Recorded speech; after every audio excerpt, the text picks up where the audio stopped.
Drake, I was listening to Joel Clatt's show recently and heard him say that the Big Ten and SEC putting their foot down on grasping power and influence in college football is a good thing just because it means they can make decisions, and there aren't enough decision makers in the sport because there's no centralized governing body. Now, on that point, he and I think you as well, agree. No centralized governing body, it used to be the NCAA, but that stopped a long time ago, is not good for the sport. That doesn't mean that the solution or a good outcome is, hey, Big Ten and SEC, do whatever you want all the time. Yeah, Mao Zedong, Hideki Tojo, like whoever roots for the villain in history. But they were, Genghis Khan was powerful, so we must think that they're great for the world. Just because the SEC and the Big Ten are big and bad, and by the way, the Big Ten kind of pays Joel Klatt's, like that's the money in his pocket. Just because that is the case here does not mean that we have to have them at the forefront of college football making all of the decisions they've made in the last couple of years, or as a direct correlation of major decisions and major pushes they've made, have equaled Texas and Oklahoma assimilating to the SEC.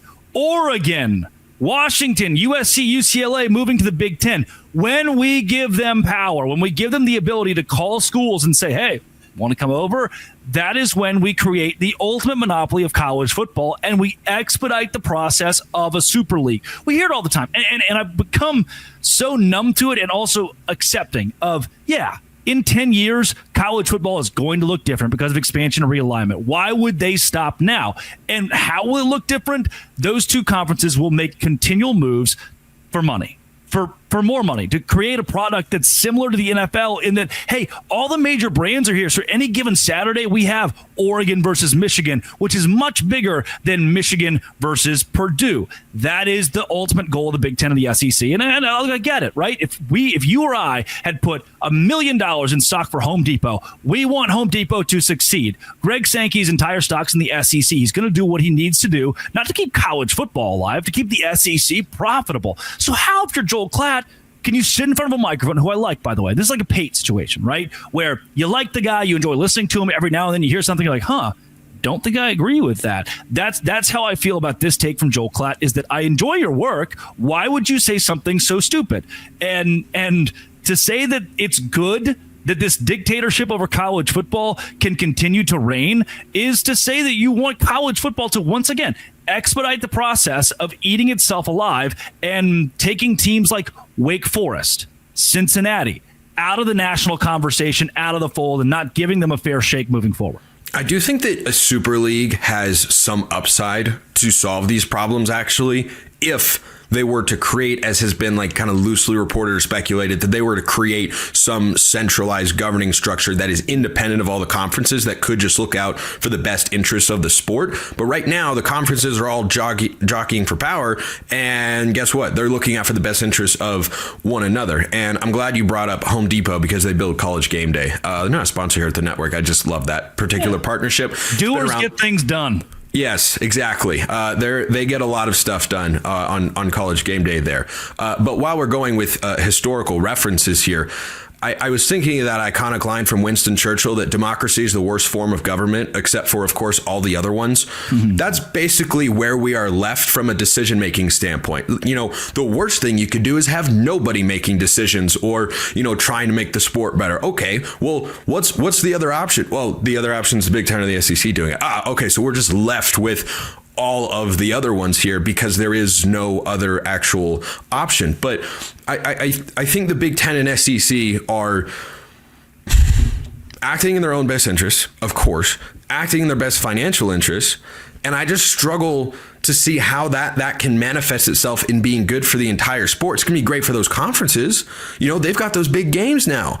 Yeah. But who's thinking about the fans? That's what I always come back to, Drake. Who is governing in college football or making powerful decisions and saying, hey, I don't know if this is great for fans, because realignment is great for the bottom line and for conference branding and such. Sure. It's not great for fans, because how easily can you go to road games? You know, fans of Oregon, Washington, USC, UCLA that maybe used to travel to some other games, you think they're going to West Lafayette? You think they're going to Piscataway? You think they're going to Columbus? No, but before they could go to Tucson, before they could go to Seattle, they could go to Salt Lake City. That's much more feasible. So what I wonder and hope, and this is just the optimist in me coming out that I pray comes to pass one day, is that these leagues say, okay, you know what, let's just make a super league with all the biggest schools, and it's number one, expansive enough to include everyone that it should, and number two, that allows them to actually reset things back to a more regionally driven approach to the sport. Because yes, having more big matchups is good, but you didn't have to make the changes that they've made to get to that spot. Every student should know: 1, be kind; 2, be respectful; 3, communism has never worked for a major country or institution. And that's 1, be kind; 2, be respectful; 3, the more we consolidate college football, the more we kill opportunities for schools like Washington State to build win streaks against USC and UCLA and prove that they're not just a flag at college game day. They belong at the top of college football, competing with that. Now, are they Alabama? Of course not. Do they deserve the same coverage as Alabama? You know what?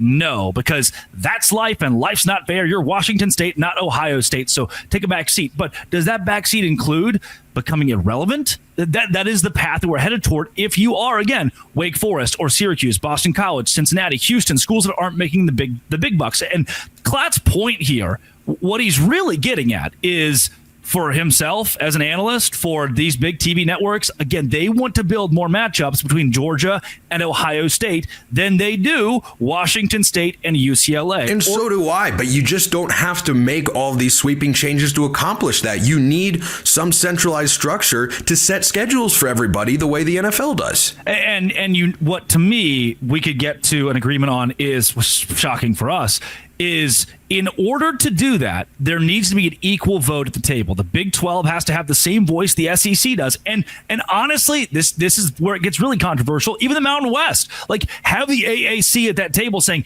hey, here's what would be best for the future of college football so we can keep USF alive, Memphis alive, Temple alive. Sure, you might not want to. It's not as good of a TV product, but look, let's allow these universities to still have an opportunity to compete at the highest. I love watching when Coastal Carolina is elite or Eastern Carolina is East Carolina is elite.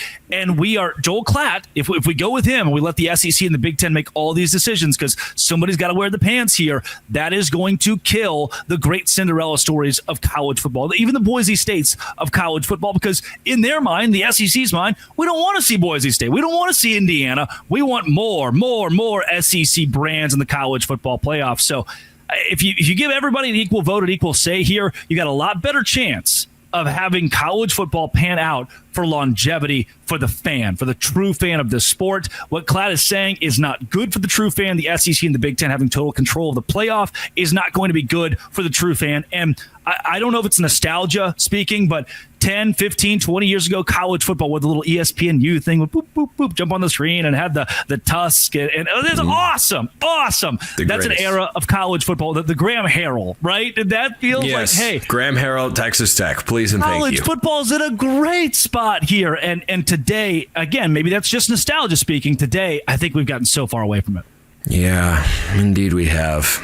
And that's Adrian Peterson running all over Colorado in the Big 12. And playing Missouri in the Big 12 title. Those were the days. Just think about it like this, everybody. I'll close on this note. What have the Big 12 and ACC ever done to deserve to be at the mercy of the Big 10 and SEC? What did they ever do that was so wrong and so bad? Bob Bowlesby? Is that what you want? Yeah. Well, if we're blaming bad hires, I tell you what, Michigan has got to account for Rich Rodriguez. So how about that? That's Big 12 head coach Rich Rodriguez, by the way. Drake 12, everybody, as always. We're flipping over to the ACC because, FanDuel thinks that North Carolina could be good. I have no idea where their heads are at.